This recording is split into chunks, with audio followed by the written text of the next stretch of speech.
33 versículos. Eu queria que você prestasse bem atenção nessa narrativa. 2 Samuel, capítulo 18. Depois aí do Pentateuco, né, do Gênesis, os 5 primeiros livros, você encontra aí Josué, Juízes, Ruth. E vai ter 1 Samuel, você encontra aí 2 Samuel, capítulo 18. O texto diz assim: contou Davi o povo que tinha consigo, e pôs sobre eles capitães de 1000 e capitães de 100.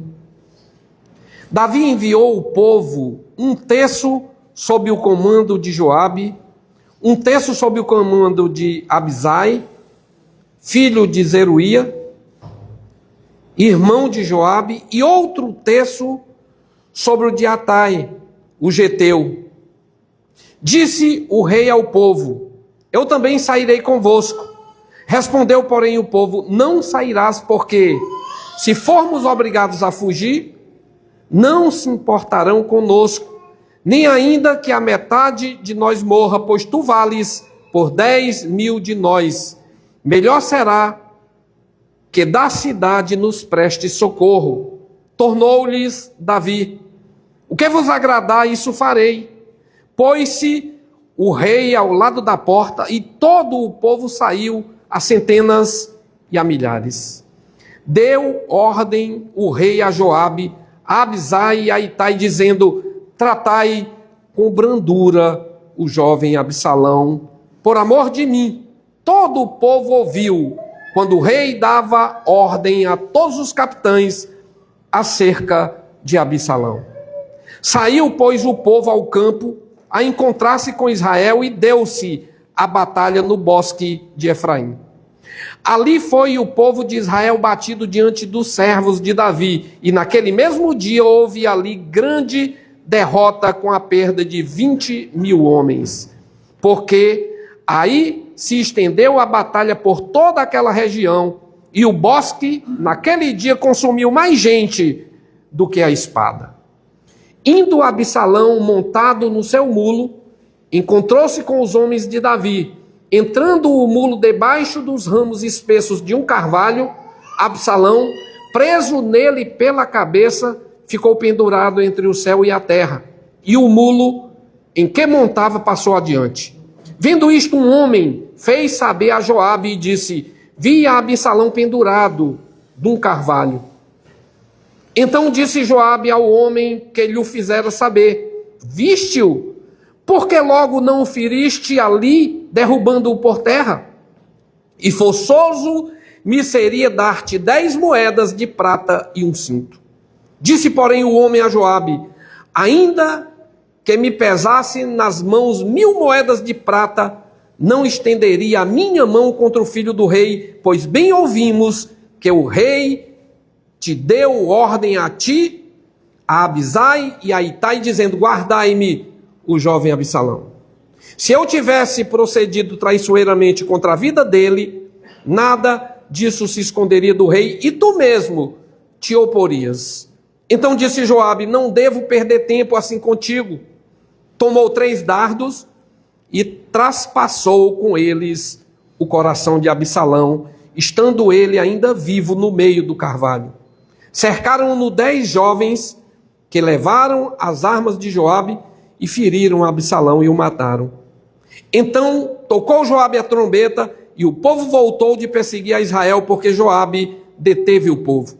Levaram Absalão e o lançaram no bosque, numa grande cova, e levantaram sobre ele muito grande montão de pedras.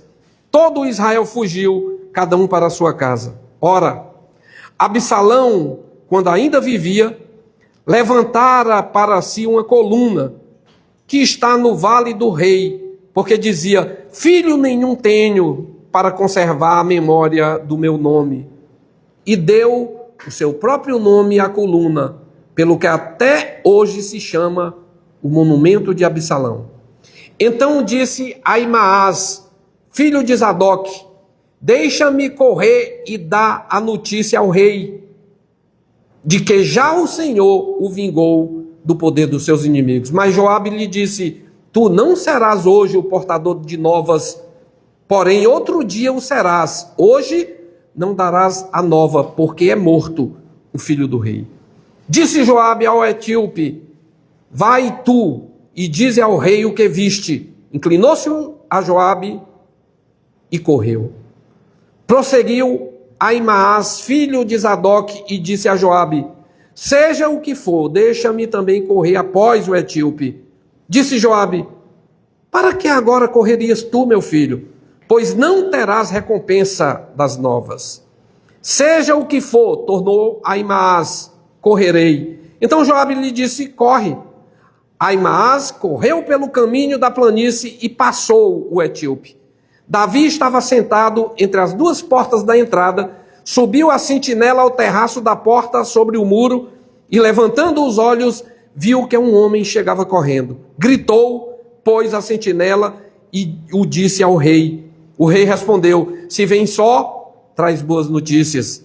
E vinha andando e chegando. Viu a sentinela outro homem que corria. Então gritou para a porta e disse: eis que vem outro homem correndo só. Então disse o rei: também este traz boas novas. Disse mais a sentinela: vejo o correr do primeiro, parece ser o correr de Aimaas, filho de Zadok. Então disse o rei: este homem é de bem e trará boas novas. Gritou Aimaas e disse ao rei: paz. Inclinou-se ao rei com o rosto em terra e disse: bendito seja o Senhor teu Deus, que nos entregou os homens que levantaram a mão contra o rei meu senhor. Então perguntou o rei: vai bem o jovem Absalão? Respondeu Aimaas: vi um grande alvoroço quando Joabe mandou o teu servo, ó rei, porém não sei o que era. Disse o rei: põe-te ao lado e espera aqui. Ele se pôs e esperou. Chegou o etíope e disse: boas novas ao rei, meu senhor. Hoje o Senhor te vingou do poder de todos os que se levantaram contra ti. Então disse o rei ao etíope: vai bem o jovem Absalão? Respondeu o etíope: sejam como aquele os inimigos do rei, meu senhor, e todos os que se levantam contra ti para o mal. Então o rei, profundamente comovido, subiu à sala que estava por cima da porta e chorou, e andando dizia: meu filho Absalão, meu filho Absalão, quem me dera que eu morrera por ti, Absalão, meu filho, meu filho. Pai, nós te somos mais uma vez gratos por estarmos aqui, por percebermos, Senhor, que não estamos sós, que a tua companhia nos conforta, nos consola, nos conduz. E nós queremos que essa noite, Senhor, seja uma noite de edificação. Queremos participar dessa ceia com o coração compungido, contrito, consciente, Senhor, de que estamos diante de Ti e que manifestamos aquilo que vem de Ti, que fomos feitos à Tua imagem e semelhança para manifestarmos o Teu propósito eterno. Fala aos nossos corações, azeita as nossas vidas, refrigera a nossa alma, pois é em nome de Jesus que nós te oramos. Amém. Amém. Amém. A gente já falou muito aqui que uma das maiores características da imagem e semelhança de Deus que foi colocada em nós é a manifestação da bondade. Eu sei que tem muita gente que diz assim: olha, aquilo que é produção humana é desprezível. E muitos justificam através de uma narrativa que diz que as obras de homens e mulheres foram consideradas como trapo de imundícia. Mas se a gente for olhar o texto, foram obras específicas. Porque na realidade, existe em nós uma impressão de Deus. Existe em nós uma manifestação do caráter de Deus. Lá em Gênesis capítulo 5, quando diz assim, a imagem de Deus os criou, homem e mulher os criou, e os abençoou, e os chamou Adamá, em algumas versões Adão. E o chamou Adamá. O texto está carregado de uma expressão de beleza na criação. É como se o texto dissesse assim, olha, o encontro de pessoas manifesta essa beleza de Deus. E essa ideia de beleza e bondade não tem como ser separado. A gente já falou muito isso aqui também.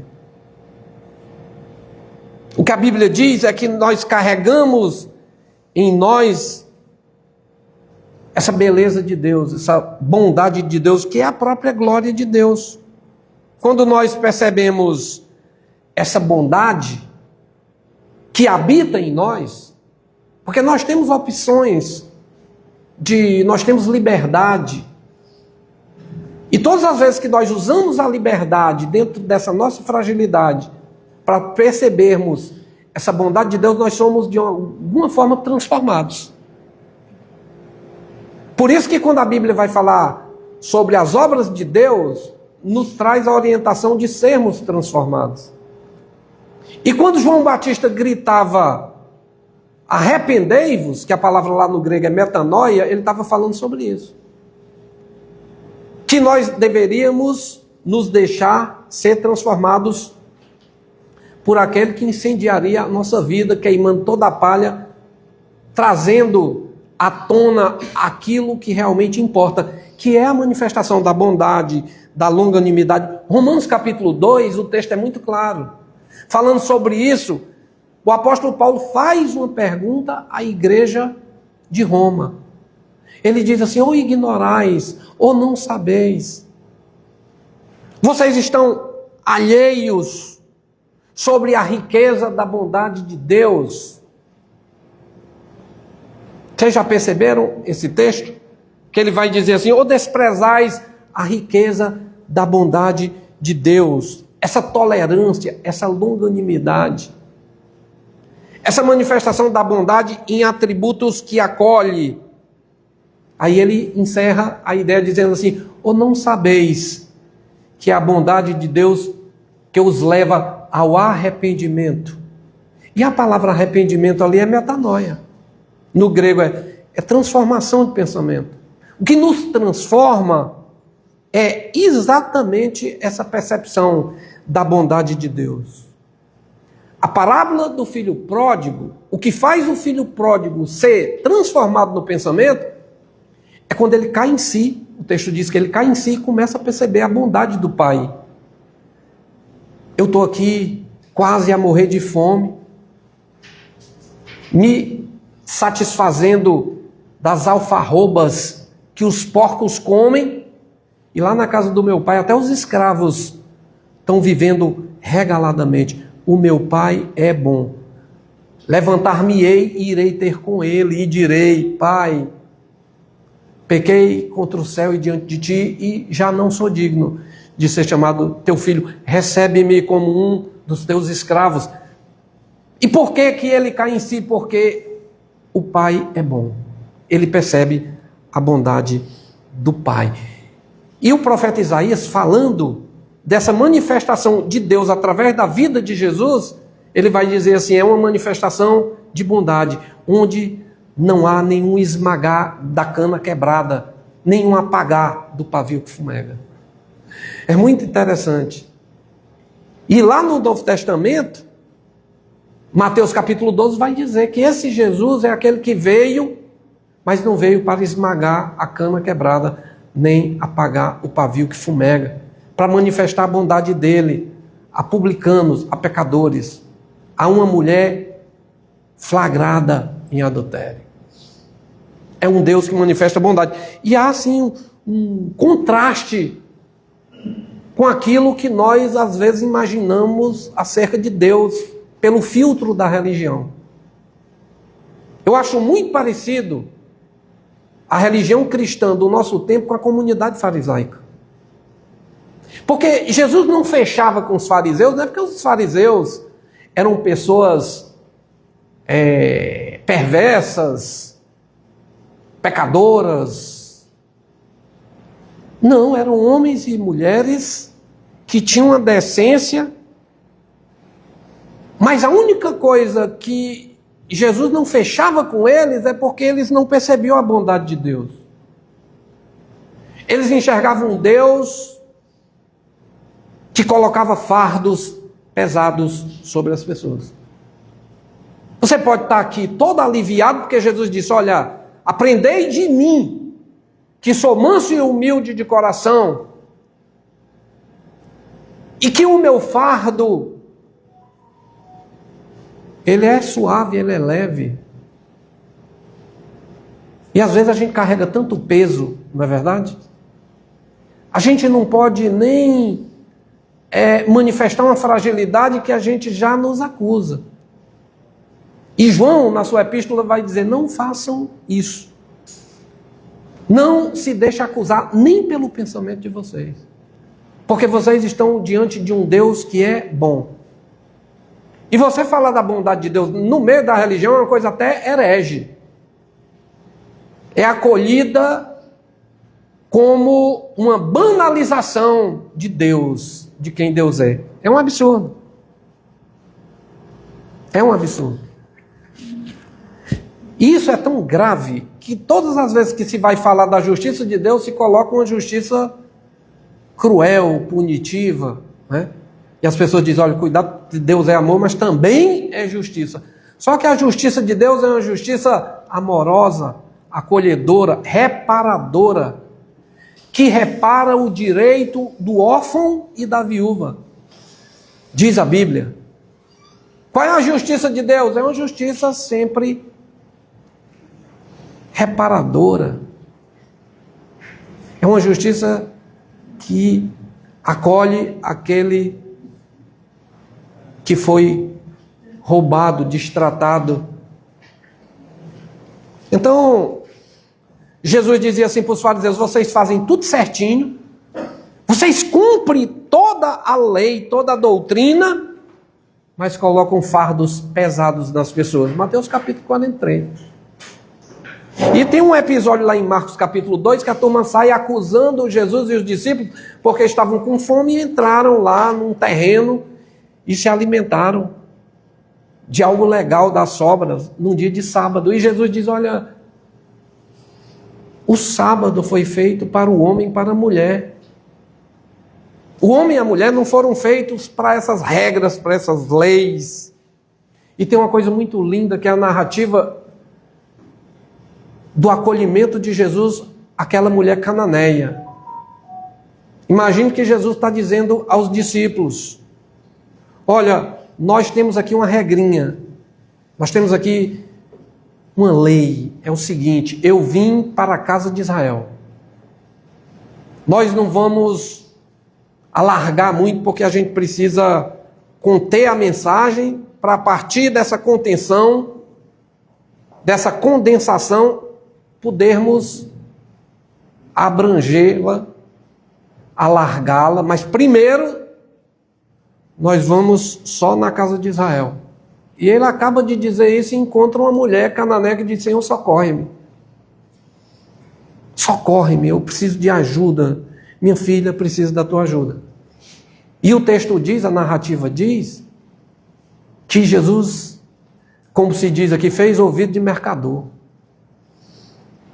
Ele passa adiante e os discípulos ficaram escandalizados e perguntaram assim, o Senhor diz para ela, despede-a, diz para ela a regra, diz para ela a lei. É Mateus capítulo 15. Vocês conhecem esse texto. E aí Jesus chega e diz assim, olha, mulher, eu vim para a casa de Israel. É uma regrinha. Não é bom pegar o pão dos filhos e lançar lá os cachorrinhos. E a mulher disse, sim, senhor, eu entendo, mas os cachorrinhos comem das migalhas que caem das mesas dos seus donos. E eu imagino que Jesus encerra ali aquela regra. Ele olha e diz, mulher grande, é a tua forma de enxergar a vida. Grande é a tua fé. Faça-se contigo como queres. E eu costumo dizer que eu acho que Jesus olhou para os discípulos dele e disse, aquela regra acabou aqui. Porque essa mulher é bem maior do que qualquer regra, do que qualquer lei, do que essa própria missão que eu estou estabelecendo aqui. Esse texto que a gente leu é um texto que fala um pouco sobre isso. Sobre como Deus é. Primeiro porque é um texto sobre Davi. De Davi como um pai. E a Bíblia diz que Davi foi um homem segundo o coração de Deus. Que eu acredito que essa narrativa está aqui para a gente aprender um pouco sobre o coração do Pai, sobre o coração de Deus. E a narrativa é chocante, né? Porque Davi havia perdido o reino e alguns seguidores de Davi, alguns que amavam Davi, não se conformavam. Inclusive, isso é o grande comandante, Joabe, que era um sobrinho, filho da irmã de Davi. E eles viviam dizendo para Davi, a gente precisa restaurar o reino, porque o reino tinha sido perdido, porque o próprio filho de Davi, Absalão, tinha tomado o reino. E um dia Davi disse, não, a gente precisa fazer isso. E esse capítulo 18 é a decisão de Davi de dizer, tá certo, nós vamos encarar Israel, nós vamos retomar o reino, o palácio, nós vamos para a guerra. E na hora que ele vai falar com os comandantes, que vai organizar o exército, ele chama os 3 comandantes principais e ele diz assim, olha, é o versículo 5. Ele dá uma ordem a Joabe, a Abisai e a Itai, tratai com brandura o jovem Absalão. É como se Davi dissesse, eu quero vencer essa guerra, mas tem aí Absalão, meu filho. Eu quero que ele seja tratado com bondade, com misericórdia. Eu quero que vocês entendam isso. E eles saem. Só que na hora da batalha, a turma encontra Absalão, e o texto diz que a batalha se deu na floresta, e a floresta devorou mais gente do que a espada. Era um lugar difícil, um terreno difícil. E Absalão tinha o cabelo muito longo, ficou enganchado ali numa árvore, pendurado. E alguém viu e foi dizer para Joabe, olha, Absalão está ali num carvalho, pendurado entre o céu e a terra. E Joabe diz, e por que você não traspassou ali com a espada?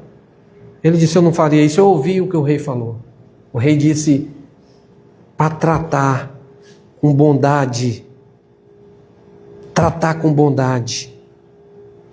E Joabe disse, olha, eu estou perdendo tempo contigo. Foi lá e consumou o fato.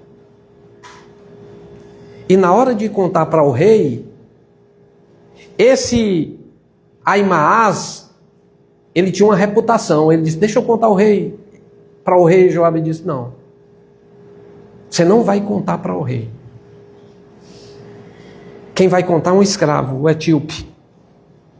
Ele que vai dar notícia. Por quê? Porque Joabe sabia que Davi estava mais preocupado com Absalão do que com aquela batalha.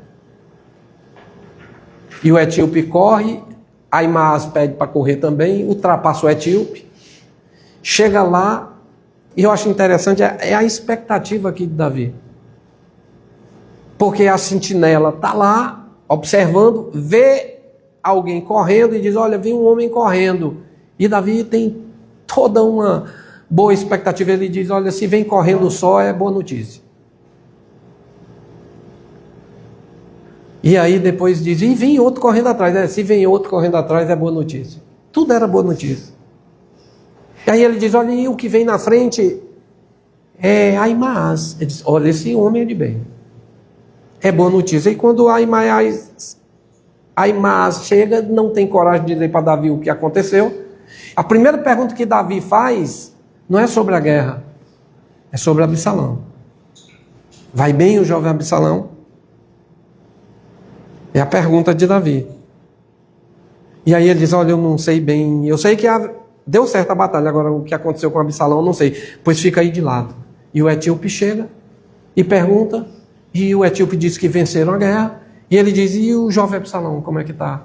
Aí o etíope diz, olha, e seja com todos aqueles que se levantam contra ti, o que aconteceu com ele. E Davi entende que Absalão é morto, e ele começa a ficar angustiado, e o texto diz que ele chora profundamente, em algumas versões amargamente, e ele declara algo que é chocante.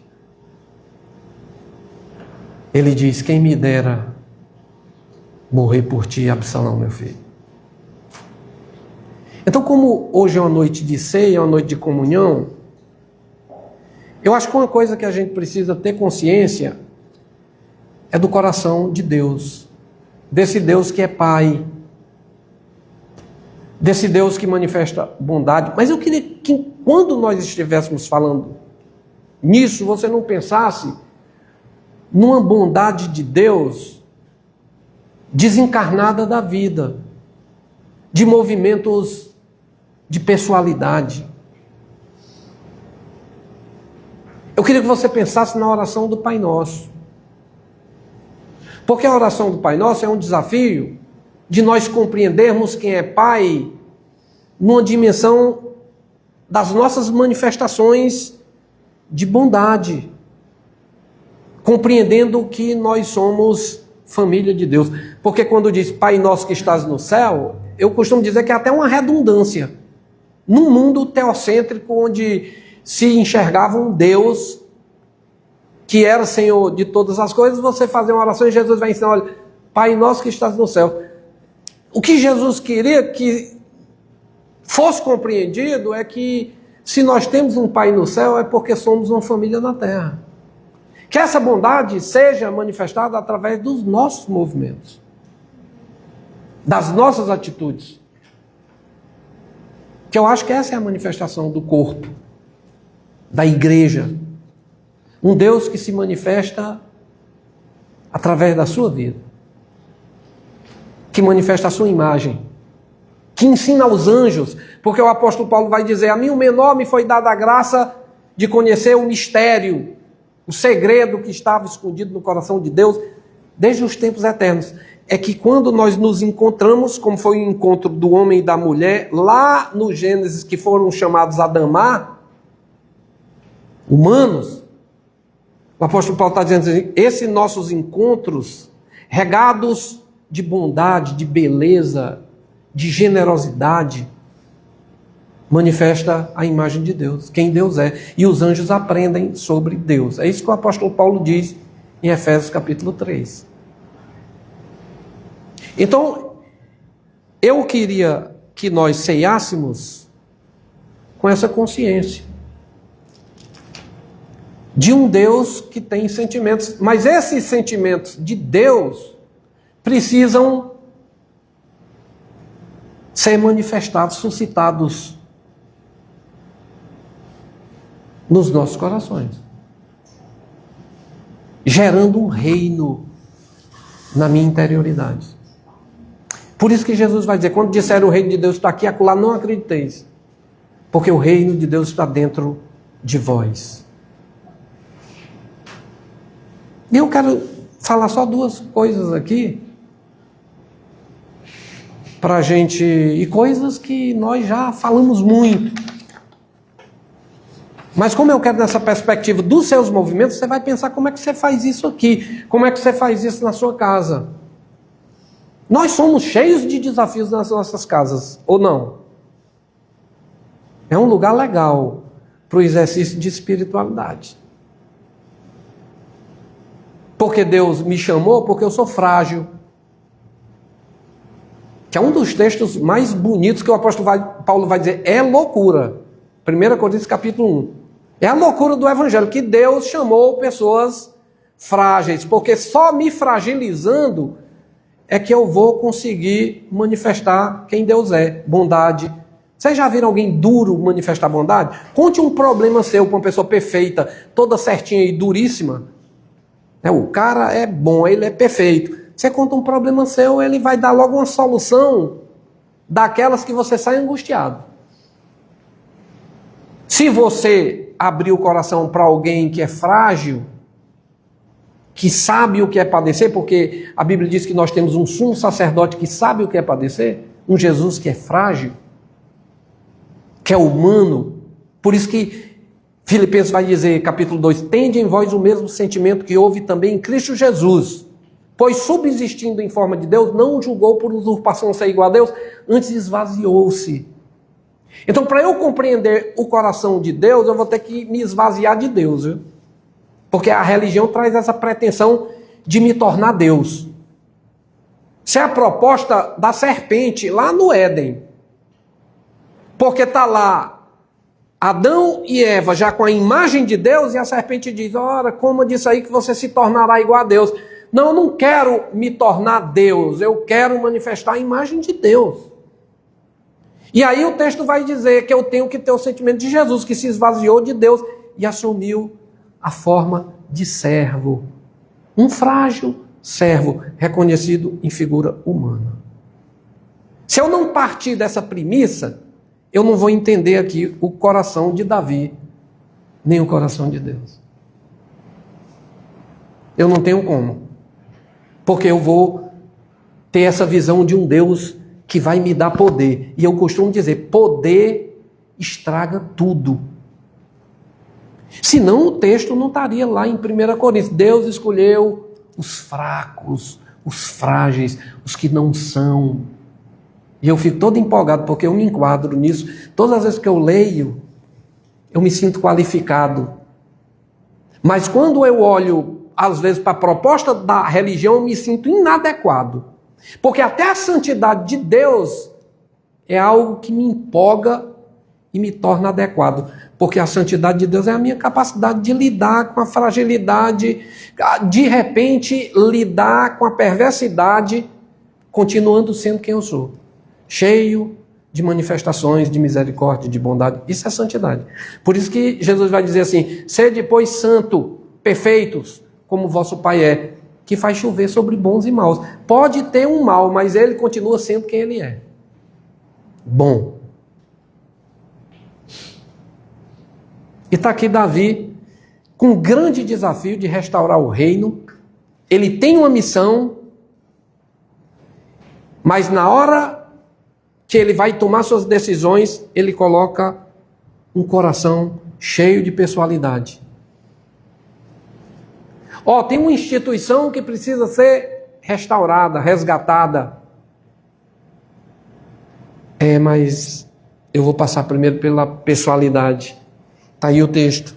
Ele diz, na hora que for conquistar essa coisa tão institucional que é o reino, o palácio, veja como vai ficar Absalão. Tem pessoalidade. Um Deus preocupado não com a missão, mas com você.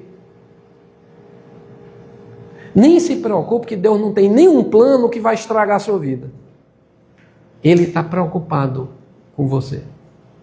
Eu diria que os planos de Deus, eles não vêm de lá para cá, é daqui para lá. Você começa a se movimentar e aquilo que você vai fazendo em Deus, com desejos de Deus, Deus vai transformando aquilo no reino dele. Por isso você não precisa nem perguntar assim, será que é a vontade de Deus? Porque a decisão que você tomar, Deus vai transformar. E vai transformar em coisa boa, agradável perfeita. Tá tudo, parece uma conexão.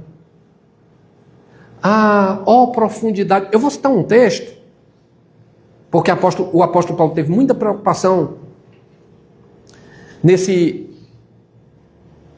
na sua carta à igreja de Roma, que era uma igreja altiva. E eu posso falar com muita autoridade porque eu tive que estudar, porque eu fui professor, fui monitor da Universidade Metodista, e eu tive que estudar muito, de uma forma muito, talvez, até sutil, o livro A Carta aos Romanos, porque a minha turma da Universidade Metodista era uma turma tinha promotores, juízes que queriam conhecer, e vocês sabem que essa turma quer encontrar cabelo em ovo.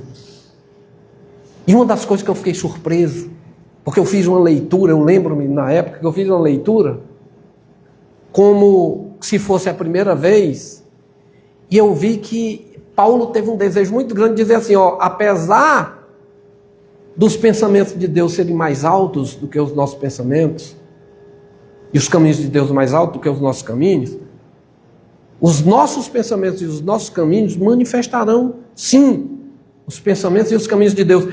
É como se fosse uma coisa daqui para lá, não de lá para cá. Por isso que ele vai dizer assim, uma peça poética, o final do capítulo 11 aos Romanos. Ó profundidade da riqueza, tanto da sabedoria quanto do conhecimento de Deus, quão insondáveis são os seus juízos, inescrutáveis os seus caminhos. Quem conheceu a mente, os pensamentos do nosso Senhor? Quem foi seu conselheiro? Mas se o texto parasse aqui, seria uma coisa de lá para cá. Cuidado que Deus tem algo muito formatado para você. Que esse seu desejo, esse seu plano aí, pode ser uma coisa contrária. Mas ele vai dizer, não. Rogo-vos, pois, irmãos, é a continuação do texto. Porque a Bíblia ali, a carta aos Romanos está lá por capítulo, mas ela não foi escrita por capítulo. Não é 11, 12, não, é uma peça. E ele continua e diz assim, rogo-vos, pois, irmãos, pelas misericórdias de Deus, que apresenteis a vossa vida na carne. Apresenteis os vossos corpos, os vossos projetos desejosos do cotidiano, como algo transformador, que venha do Cristo. Rogo-vos, pois, irmãos, pelas misericórdias de Deus, que apresenteis os vossos corpos como sacrifício vivo, santo e agradável a Deus. Que você pode planejar, não é um culto tão místico, que de repente você não pode nem projetar, nem pensar, nem arquitetar. Não, ele diz, é o vosso culto racional. E não vos conformeis com esse século, mas se deixem ser transformados pela renovação das vossas mentes, para que experimenteis. Olha como é uma coisa totalmente humana daqui para lá, para você experimentar qual é a boa, agradável, perfeita vontade de Deus. Você vai pensar racionalmente, você vai elaborar, você vai maquinar, você vai exercer benignidade, essa sua capacidade de maquinar o bem, e vai chegar na boa, agradável e perfeita vontade de Deus. Isso passando por vida de pessoas. Porque sabe como é que continua? O texto diz assim, rogo-vos, pois, também que não penseis de si mesmo, de forma tão individualizada, tão ensimesmada, além do que convém. Antes pensem na medida das pessoas que estão aí entre vós, passando pelas vossas vidas. E quando Davi faz esse pedido, a Joabe, o que ele está, a Abisai, né, ele está dizendo isso. Eu sou um pai que estou cheio de sentimentos de pessoalidade. Cheio. Um pai preocupado com o filho. E Deus está assim por você hoje aqui. Não se engane. Não é um Deus que quer sugar de você ou extrair de você algo para uma missão que ele tem que plantar. Não. Qual é a missão de Deus? É tornar você alguém pleno. Pleno, cheio de plenitude, inteiro, completo, de uma vida que faz sentido. Que você vai poder se lançar, sabe? Porque às vezes a gente pensa nesse Deus que é tão impessoal que ele tem um projeto e vai encaixando as pessoas. Não, e não é o Deus do atacado, não. É o Deus ali do varejo, que vai tratar com você, que vai cuidar da sua vida, dos seus sonhos. Que alguém pode chegar e dizer assim, esse teu sonho é um lixo. E Deus vai dizer, não, até as trevas, Salmo 139, até as trevas e a luz vai dar na mesma coisa. Diante de mim eu transformo o que é trevas em luz. Aí você pode sair daqui hoje sem temor, porque você está diante desse Deus que está disposto a dar o mundo por você. Por isso que em Isaías capítulo 43, ele diz assim, se você passar pelas águas, fique tranquilo, vai passar pelas torrentes, mas você não será submergido pelo fogo. Você vai passar, mas essa chama não vai consumir a tua vida. Sabe por quê? Porque eu estou pronto, diz lá o texto. Se for preciso, dá o mundo pela tua vida. Você vale mais que o mundo inteiro, é o que a Bíblia diz.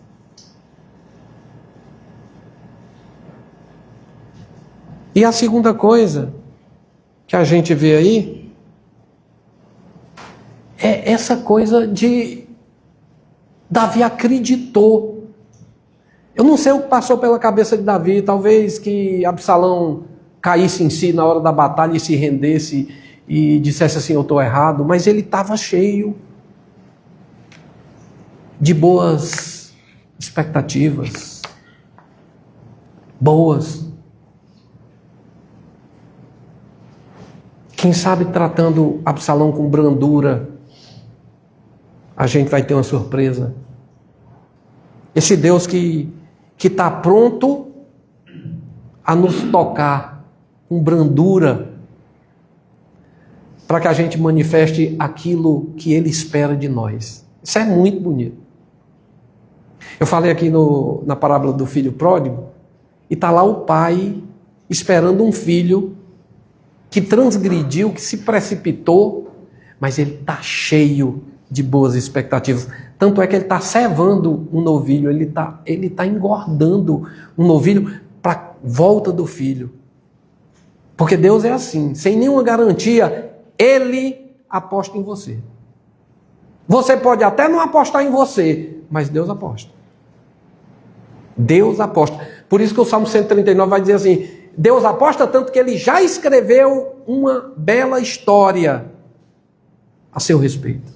Os teus dias estão escritos no livro da vida, diz o Salmo 139. E ali não é algo fatalístico, uma predestinação para você. Não se preocupe com isso.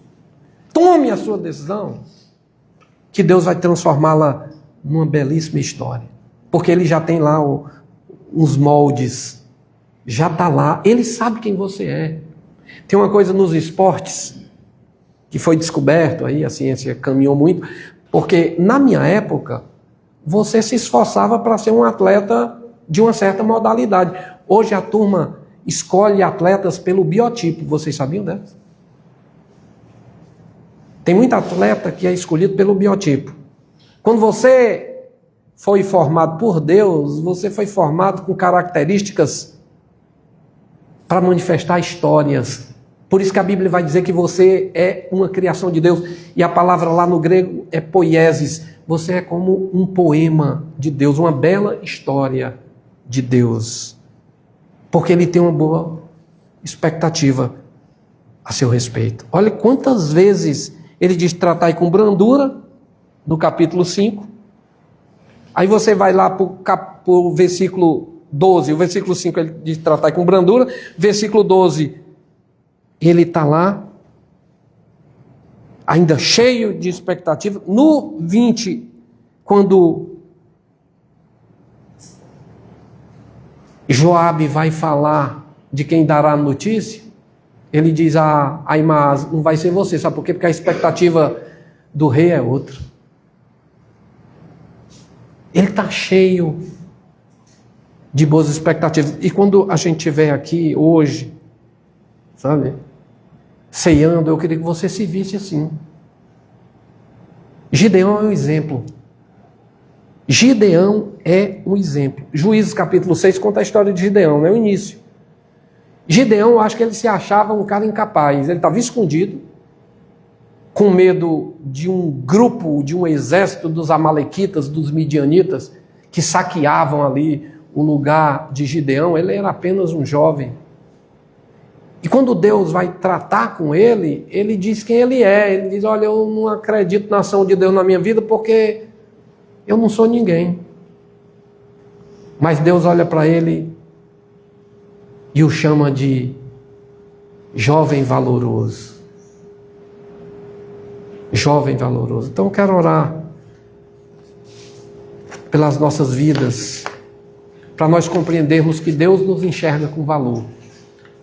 Essa é a expectativa, porque Deus sabe quem você é. E não deixe ninguém dizer o contrário. Não permita, nem circunstância. Porque quem sabe num desses dias você vai ser visitado como Gideão. Gideão foi visitado, Deus enviou um anjo, e o anjo chegou e disse, Deus mandou um recado para ti, ele é contigo. E Gideão só faltou dizer, você errou o endereço, não prestou atenção no CEP, não sou eu. É você mesmo. Não sou, sabe por quê? Porque eu sou de uma família que é uma meio tribo, é uma tribo dividida, é uma tribo que não é muito acreditada, e dessa tribo, a casa do meu pai é a mais pobre, é a mais incapaz, e da casa do meu pai, eu sou ninguém. E aí o anjo falou, não, Deus mandou dizer que ele é contigo. E já que ele é contigo, então deixa eu dizer uma coisa para você, você não está largado, você está acompanhado por um Deus que prometeu estar com você todos os dias da sua vida, aí na sua interioridade, numa impressão, no seu DNA. Não tem como você não ser capaz. E Gideão, Deus disse para Gideão, Gideão, já que eu sou contigo, não tem como dar errado. Você pode até estar desanimado, mas não vai haver nenhuma mágica aqui com pão e com suco de uva para você sair daqui fortalecido. Não é isso. Mas o Espírito de Deus, aquele que convence todas as coisas, que nos mostra todas as coisas, que nos convence de todas as coisas, que nos ensina todas as coisas, esse pode trazer uma convicção e nós sairmos daqui com a visão nova. Tá bom? Então que Deus nos abençoe. Eu quero orar pelas nossas vidas aqui, pelos nossos sonhos, pelas nossas decisões. E tem mais, você pode não estar enxergando nada, mas você pode sair daqui hoje e ser surpreendido, porque Deus pode tocar na sua compreensão. Como disse Henry Berg, o olho só vê aquilo que a mente compreende, pois Deus pode nos dar compreensão e nós começarmos a enxergar algo novo. Pai, nós te agradecemos por esse momento de celebração, de culto, que nós possamos ser surpreendidos por essa convicção de que Tu és um Deus bom, que nos alcança na nossa pessoalidade, naquilo que somos, porque Tu tens sonhos e boas expectativas a nosso respeito. Te somos gratos por isso e nos fortalece com essa visão, pois é em nome de Jesus que nós te oramos. Amém.